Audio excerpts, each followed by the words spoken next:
Odhiani nyime nyako Ramogi. Kambi mar rego sukari ma Nzoia oyudo midhiero mar nok mar niang magisebedo ka girego gino ma koro miyo kambino rego mana jumbe kata ringo mana ndalo 2 kende e juma. Jalup meneja mar kambino Crispin Omondi olero ni kembe mang'eny ma ochaki e gwenge mag Imbo mar Kenya oseduoko piny niang kata kwan mag niang magiyudo ni mar kembego nyiewo niang kata kapok ochiek. Kamoko bende medo beche niang kowuok Sh4,700 nyaka Sh5,000. Omondi kata kamano opuoyo jopur niang mag kambino kuom bedo gi horuok kendo dhi nyime gi miyogi niang ka osingo ni idhi chulgi omenda gi kuom thuolo mar jumbe 2 mabiro.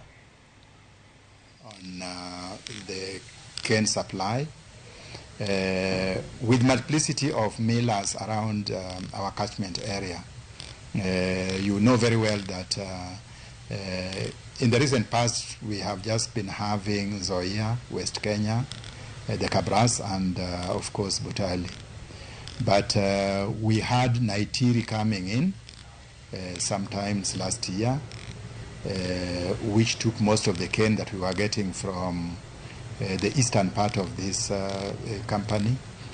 And then we also had Mumias coming into play, and this has mopped most of the cane that we had in this area, and that has translated